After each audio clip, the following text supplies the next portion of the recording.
Hey, welcome back to another episode of Local Focus. I'm your host, Sebastian Noel. Pretty excited about my guests today. But first, we're fully immersed right now in football season here at ProView Networks.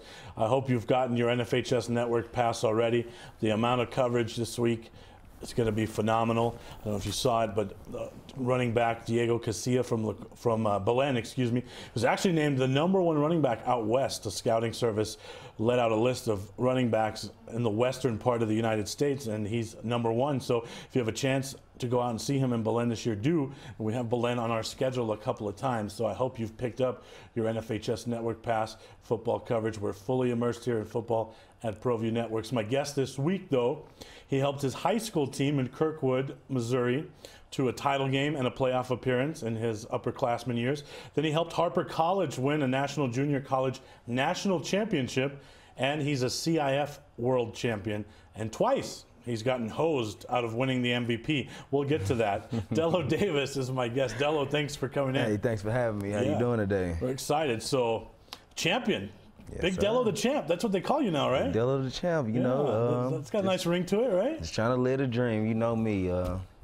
Happy that we can get the chance to get the championship for our first year and, gladiator history, and to also win it. And then we hosted from the playoffs all the way to the championship, all home games.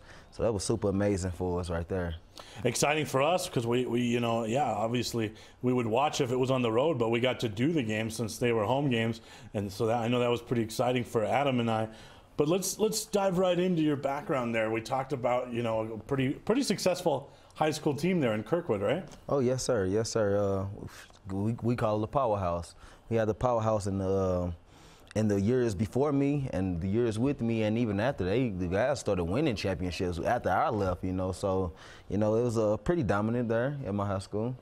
So where did your love of football begin? I know we talked earlier off camera, but it started at a pretty young age. So talk about where your love of football began and your mother's influence in that and all of that. Since I was 6 years old, the love came, something they just threw me in, and I loved it. The first year I wasn't, I wasn't a running back. They put me at offensive lineman that I could remember. Wait a minute. I know. They put you at what? Offensive lineman. Big Dello, the offensive lineman, huh? At this time. Okay, all right. And I was still smaller than everybody, so I don't know how they even came up with that, but I guess they 6 years old. They're not going to be doing a lot of contact anyway. Okay. So it's so crazy that they put me at defense lineman. One game when one of the guys got hurt or was tired or something, and a play, I was on the right side maybe, and the play was to the left side, and the guy was running around. I went from the lineman and ran all the way and catching. It's like, that's our running back next year.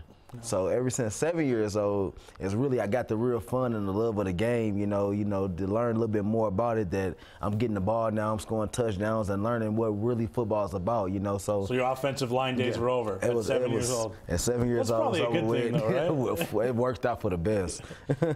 So talk about your junior and senior year there. Obviously, you guys had playoff runs, right? Yes, sir. Yes, sir. My junior year, we went to the state championship. Was the starting receiver there. We went there and we lost, to one guy. He was, honestly, this guy was amazing. Name was Derek Washington, out of Kansas City area.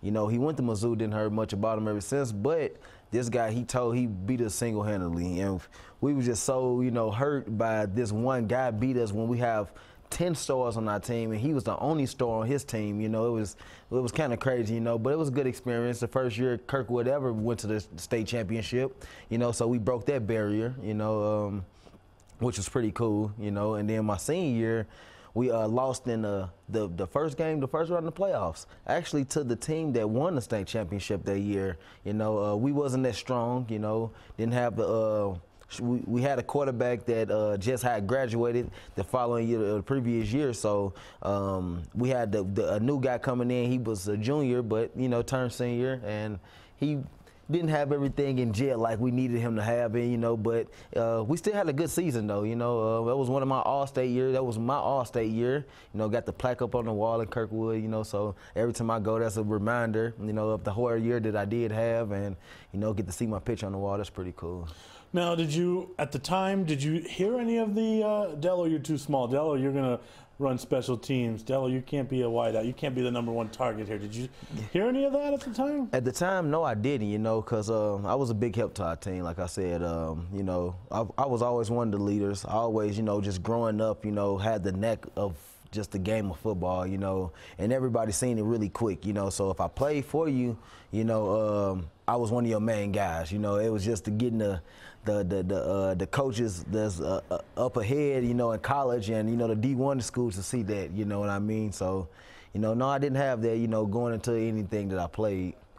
Yes. Now you had to go the JUCO route to Harper College, and you won the JUCO national championship there. But just talk about your transition there from high school to college, because we do have a lot of high school athletes that watch the show. That's mainly our audience is a high school audience here on ProView. Talk about that transition from high school to Harper.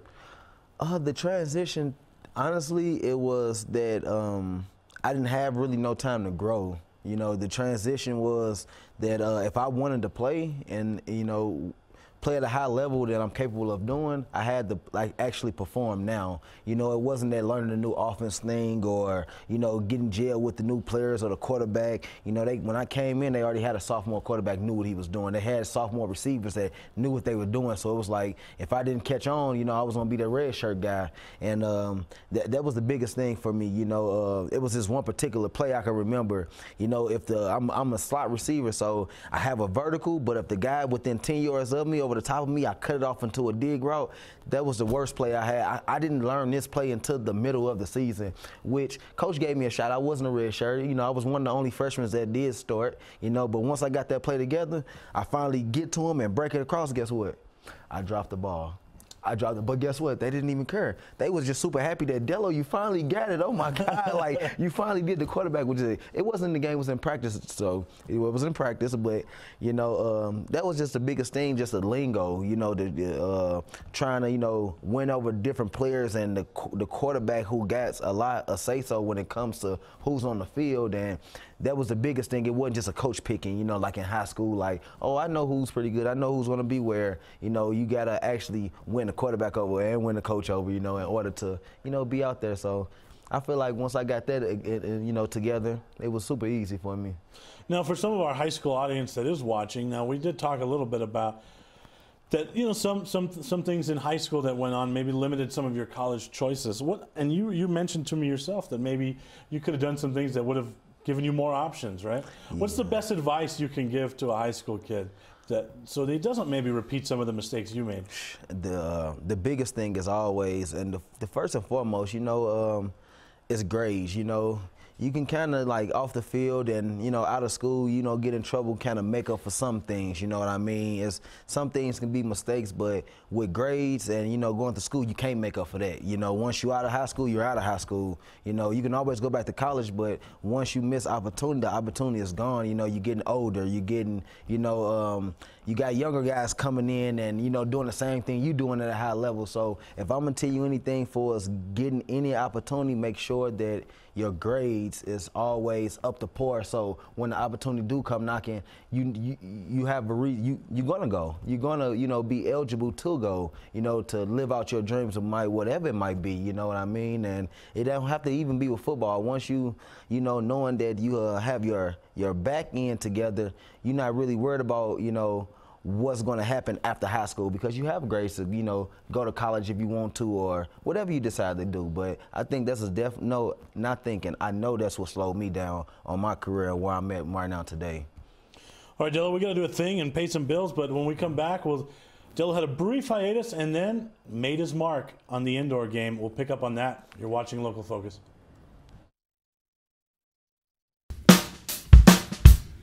Well, I'm going to the frontier, walk up to the cashier, order up a root beer and a #1. Cover it with green stuff, one scoop is not enough. Find a booth is real tough, back by the Duke. Meet my family, meet my friends in the quirkiest restaurant I have ever been. All of Albuquerque's favorite spot, it's the Frontier Restaurant. The Frontier Restaurant is a proud supporter of ProView Sports Network. Don't sacrifice quality and flavor when you're in a hurry. Golden Pride offers ribs, fried chicken, green and red chili breakfast burritos, and Frontier Cinnabons. 4 great locations, or visit us online at goldenpride@abq.com. Golden Pride Barbecue Chicken and Ribs, proud supporter of ProView Sports Network.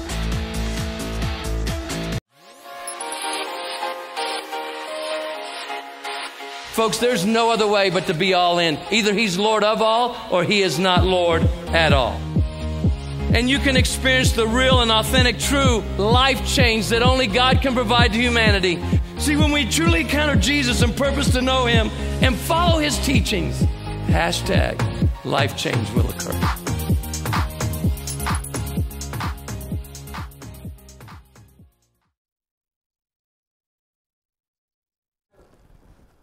All right, we're back on Local Focus here with a CIF world champion, the premier receiver in the CIF.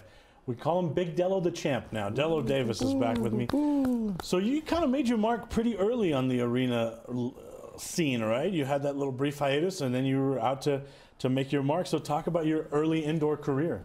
Early indoor career, you go back in the day, about 6 years ago when I first started playing for a team back at home in St. Louis called the Missouri Monsters. And, started off there. Funny story, I actually was Arena 1 rules. If you guys know about Arena 1 rules, they carry a fullback as their running back. So the fullback, or maybe a lineman, let me say. So this guy 200, maybe close to 300 plus. So he basically an extra lineman. Really don't have a true running back in Arena 1 rules. Well, I played Arena 1 rules, and I was the running back. So I was the guy that had to take on the linebackers and the linemen. And you like, yeah, well, you almost going back to when you were 6 years old, because that's how I felt at the time. I'm just like, man, I know this is not how it's supposed to be. But, I played running back my first couple games. And is that a hard adjustment to go from the outdoor game to the indoor game? Oh, yeah. Yeah, it definitely is your timing. It's just timing and, knowing things is not that far away, you know what I mean, and knowing how to kind of run the field and use your speed. And outdoor you can just and just go. You got 100 yards, you're gonna eventually motor down, you know what I mean. But in indoor you can run right through the wall, it's so close. And so you gotta kind of know your steps and know your area around you.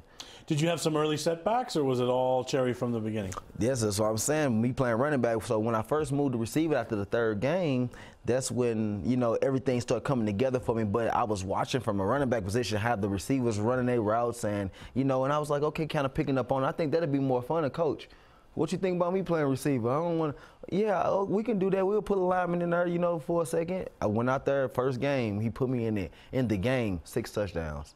I'm just like, I'm playing receiver, for indoor football. From here on out, I'm playing receiver if it's going to be like this, you know what I mean? And it's so God and bless me for it to continue to keep being like that, you know what I mean? So it was a great move for me. Just watching the arena game, that does seem that has to be the most fun position on the field, right, receiver?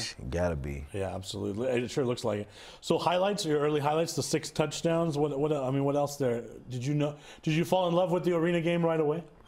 I did, knowing that the space and opportunity I can create for myself out there, that's what really made me fall in love with it. With outdoor football, you can create a lot of opportunity, but it's like more of a 4-man or 5-man kind of, you got to scope the scene now. You got to kind of go through the concepts of things, where arena football, a coach can come in there and say, hey, I need you to win over the top right now. And that's the only thing, because only 3 guys out there, you know what I mean? So it's like you got to win for them, and that's why I made it, because it was more hands-on for me, you know what I mean? So that's what I really love about it. So what brought you to Albuquerque the first time around? Coach. Coach B, right? Our guy. Coach B, yes, sir. So tell us, what was his recruiting pitch? You know what? One of his assistant coaches recruited me, actually, and once I talked to him, he was like, "Oh yeah, I'm all for it." His first time seeing me, he said, "Oh man, you small." It hurt me. I'm like, "Coach, really? You recruited me, and that's the first thing you say is I'm small?" I had to show him that I wasn't small, And you showed the league that year. I'll tell you. In camp, did you already have a feel for what was going to go on? I mean, for those not familiar, you pretty much had the best receiving CIF history, right? Those records are still there. Did you feel that from camp right away, or did it just all click? It all just clicked. We, like I say, me and the offensive coordinator, we me and him had goals that we had set for each other, you know, that he had set for me. So, you know, holding me at a high standard, you know, made me put everybody else at a high standard, especially our quarterback at the time. And, you know, like I said, I didn't know it was going to go like that. It kind of a thing that just happened, you know, but we definitely put the work in for it. So it wasn't a shock like you wasn't supposed to get this or, you know, you wasn't capable of that, you know what I mean? So I can't say it was something that just came out the blue, you know. So you led the league in receiving touchdowns, yards, season tickets sold. Yeah, yards per game. I mean, you did it all that year, right? Yes, sir. Yes, sir. Okay, and then at the end of the year, the season's over, and obviously you had to be expecting an MVP award that year, right? Yes, I definitely was. I was nominated for Offensive Player and the Most Valuable Player, and I came second to both, you know, with the numbers I had, which it was a shocker for me at the beginning, but I got to understand, you know, with me, I didn't never set that goal. You know, I never even said anything about that goal, you know, to myself. So I guess I couldn't just sit and expect something that, you know, that I didn't push for, you know what I mean? Even with the season I had, you know, if I would have told myself I'm being the MVP this year, I think I would have been an MVP because it would have been more talked about. For as my Facebook page, I would have publicized it more when it came to, you know, because I know I got that platform too, have people looking at me in that way now. So if I would have said that, I probably could have brought it to life, you know what I mean? And we kind of talked about that at lunch a little bit, but at that point in your career, you were, without a doubt, very well respected by your peers. So what did some of your peers and some of your teammates kind of say to you? And then what does that do to a player when you get slighted like that? It messes with your confidence a little bit, you know. Me alone, I mean, just this year alone, I thought that I had the running for either Offensive Player or MVP this year too. So when it did happen and I actually did want it, you know, it definitely made me feel like I'm not respected by the actual people that's in office, you know what I mean? And it wasn't with the players or, you know, the people, my peers around, you know, it was just maybe they look at it, maybe I need to do something different, you know? And so to be clear now, it's my understanding that owners, or who votes for these awards? That would be the owners of the football team, I believe. So, you know, we got some guys that are up in their luxury suites that obviously are not seeing what the champ's doing on the field, right? But that's true. It's got to feel pretty good to see how respected you are by your peers. When it comes down to it, would a player rather be respected by his peers or some stiff guy in a suit, right? That's true. That's very true. Yes, sir. All right. One thing that you do very well on the field is talk, Dello. Dello is a talker, all right? Yes, sir. So we're going to do tonight's top 5 list right here. Dello's going to give us the top 5 trash talkers in the league, other than yourself, of course. Other than myself. So who else in the CIF does a little talking? I'm going to first start off one of my good friends, Dwayne Autry. Oh, man, I just hearing that dude right now, just thinking of him, man. He gets under my skin, you know. I definitely can say that he one of the few guys that does get under my skin, you know, and he takes a revolution, defensive back. He's pretty good, because I know when I get the Facebook alerts when it says Dwayne Autry posted in CIF Insider, I look at it. I want to see what he said. Oh, yeah. Okay, number 4? No, number 7. Right, yeah. but who's number 4 on your list? Number 4, Number 4, I will have to say Fatu. Oh, one of your own guys. One of my own guys, man. Right. And it's crazy from practice to the field. I'll be happy, be so glad that I don't play him on Saturdays. Okay. You know, having to hurt him, you know, he definitely in my top 5 number 3? for sure. Number 3, I have to say Nate Davis. Nate Davis, all right. Nate Davis, he could actually be one. You know, I don't know if it's a certain order right now we're doing them, but top 5, definitely. Nate Davis, he'll give you an earful here and on the sideline because, you know, and on their field, our boxes right next to each other. Well, you know, and he's the quarterback, the coach, and the GM, so he does a lot of talking. There you go. Well, who's there number you 2? Go. Number 2, I have to go with number 2, I have to go with this new kid that just got in town. This new kid, maybe his second year, his name is Rashad Porgo. You know what I'm talking about? Yeah, he had that catch last year where he flipped up and over into the seats. Yeah, Rashad ESPN Porgo. top 4 play, yeah. And then who else? Number 1? Number 1, I have to go with Solo. Solomon. Yeah. Yes, he's got the game to back it up, though. He got the game to back it up, though. That's for sure. And at number 0, that's definitely me. I'm definitely number 0, the stuff talker, you know. So there you go. Yes, all right, we got to take one more break. Dello here, pay some bills. But when we come back, now, if you watch enough ProView Networks, you know during the season that Dello has a pretty permanent home on our top 10 plays. He's going to take us through some of his top 10 highlights, and then we'll talk about the championship season.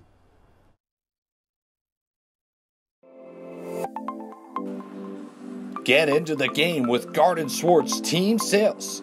They have everything you need, from screen printing, embroidery, and digital printing services, high school letterman jackets, and all high school and club uniforms, and individual and team apparel with the most reliable brands like Speedline, Rollins, and Wilson. And don't forget to check out the latest F7 Shut helmet. It's all at Garden Swartz Team Sales. Give them a call, 505-884-1234. Garden Swartz Team Sales. Sadie's is a proud supporter of New Mexico high school sports and athletics, and we here at ProView Networks would like to thank Sadie's for their continued support in helping us bring you all of your New Mexico high school sports coverage. All right, Dello, we're going to come back with some highlights. Now, you're on our top 10 plays a lot, but you're going to get to take us through them today. Okay. So take a look here. Take us through these. Which one is this? Oh, that's the first time we played Wichita back at home. That was kind of crazy, a broken play. I think they jumped off sides, and we continued that play. All right, here's Dello on the run. Dello, the running back, right? Yep, Dello, the running back. Give me a jet sweep. I'll take it to the house. That was a good play right there. This is one of my top plays right here. I sit on the wall. Oh, yeah. That's a good play right there. Just trying to get a little special team action going on. You got to see how exciting the arena game is, too, when you watch these highlights, right? Yeah, it is crazy. It is crazy. These some really good highlights. Shout out to the person that put the highlights together, too. Yeah, that's our boys in the back there. They're the boys best. In the Josh back. Brown, Alden, Jason back there. Here we go. I think we got one more here. This one's from the end zone. A little over-the-shoulder action there, Willie Mays style, right? Yeah. And this was in a very tight game, wasn't it? Yeah, this right here was much needed. This touchdown was much needed. Your playoff drive there, it was full of really close games, wasn't it? Talk about that. I didn't expect it, to be honest. I didn't expect it to be like that neither, but when you play a team 5 times in one season, you know, you got to kind of expect that, like, okay, they're not going to just let you keep beating up on them, you know what I mean? So, and that was both with Revolution and with Wichita, you know. We were just so happy to play somebody different in Sioux City that they didn't know much of us. They didn't know, none of our, the way we moved or our plays, or they kind of had to come in blindfolded 1 week of studying, so that worked out really good for us in the championship. They didn't know much about us, so. Fans might not know, but you didn't start the season back here. So just let's backtrack a second. What brought you back to Albuquerque for this championship year? I actually was signed with Omaha Beef, with Coach Victor, man. And, when he got fired, I kind of wanted out of it. They just put new coaches in there, and, I didn't really know those guys very much. So I kind of, asked to be released, and yeah, that's where I would have been if everything would have panned out the way that we, was setting everything up. I would have been in Omaha, Nebraska, not too far away from home, actually. Now, you guys had a great start to the season. Did you feel it right away that you guys had something special? We felt that in camp. We knew what we had in camp, with the pieces that we had and the personalities that we had. We knew what we had in camp, and it's crazy how the season panned out, because you always got to, add people and, subtract people, and, to get the right fits of where you need to be at. And that's definitely what we did all, through the season. And we pretty much kept the same team, if you notice. Just a couple subs here and there, with new guys coming in, and those guys was great contributions to our team, with the guys we brought in. So speaks to your line that Coach was able to just plug in a couple of different running backs throughout the year. Yeah. So talk about right around that point of the season where you got off to this torrid start, and then teams just started double teaming you every week. And then you guys kind of got that shot in the arm from the KC guys. Talk about how big that was.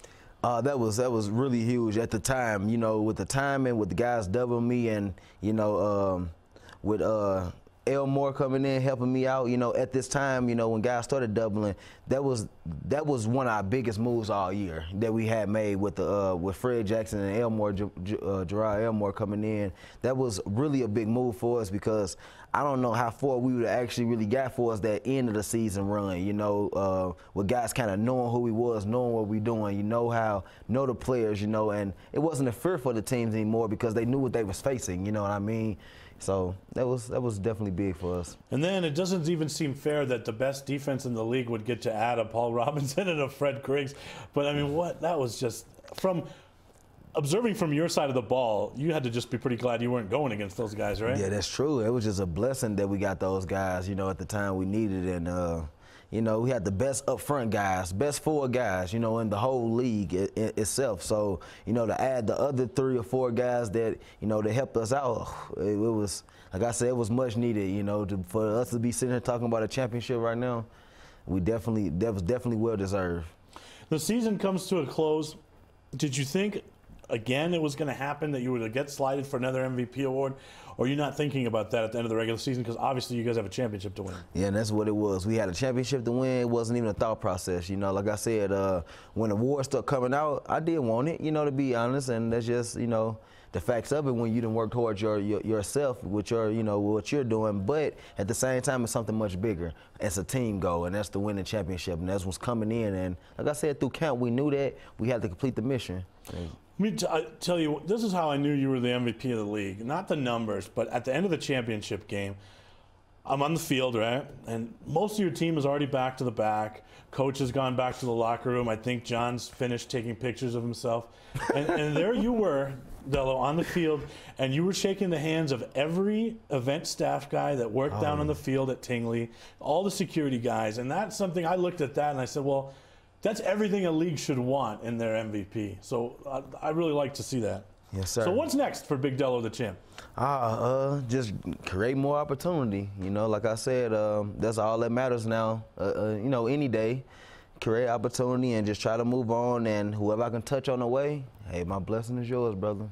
Back to back? Too early to think about that, or yeah, back to back. Can we get it back to back, though? Back to back sounds super good right now, wouldn't it? And I'd love to have it back to back. You know, yes, sir. All right, thanks for coming in. That is the premier wide receiver in the CIF, a champ, Dello Davis. Thanks for having me. Should be a 2-time MVP. Dello, thanks so much for coming in. Good luck in all the future, and hopefully it's right here in Albuquerque. Yes, sir. Thanks for having me. Thanks for joining us. We'll see you next week. Good night, everybody.